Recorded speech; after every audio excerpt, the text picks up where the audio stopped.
Come tomorrow afternoon, thousands of people protesting Trump administration policies are expected to gather for massive rallies across the United States and here in St. Paul. In addition to people, Bruce Springsteen and big Democratic names are going to take that stage.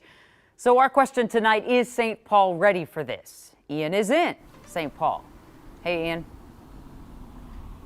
Hey, Jenna, I'm actually not in St. Paul. Maybe I forgot to say that. We're actually over in Linden Hills down here in Minneapolis. There was a sign-making workshop here at a bookshop here that's been going on for the past hour or so as they kind of work on these things, get some signs ready for tomorrow. A lot of prep work going into this. You know, organizers say they're expecting about 100,000 people to be there for tomorrow's rally. So a lot of prep work here and a lot of prep work over at the state capitol.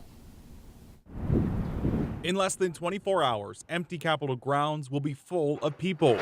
Setup is already underway at the state capitol as organizers prepare for one of the largest protests the state has potentially ever seen. We are the people, and the people are the power. Ann Tracy with Women's March Minnesota says they're hoping for north of 100,000 people Saturday. But if we learn nothing from No Kings Won, you can plan all you want. We just have to be prepared to be flexible. This isn't our toughest day in the last 4 months.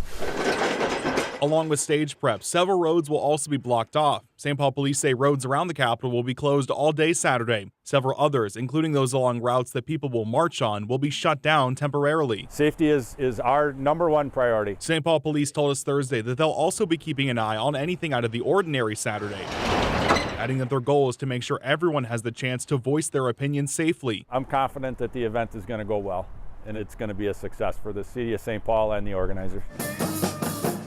Several demonstrations have already happened. Demonstrators lined the 42nd Street Bridge in Minneapolis Thursday. Comma is a place of community. There are also events meant to allow people to prepare for Saturday. Our business is selling books, but our purpose is building community. At Comma, a bookshop in South Minneapolis, owner Victoria Ford is hosting a sign-making workshop. The reason we're doing this, it's not about politics. It's about what's right, what's just, and what democracy is.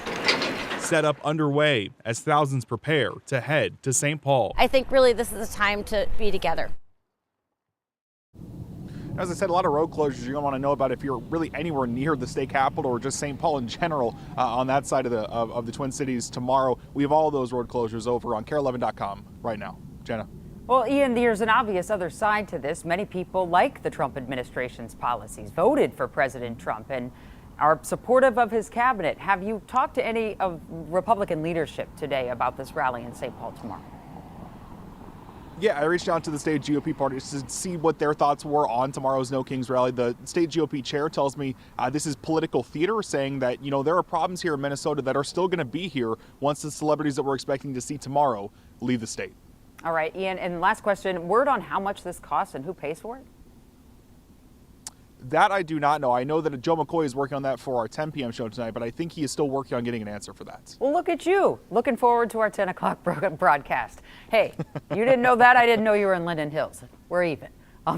We'll be right back. My fault.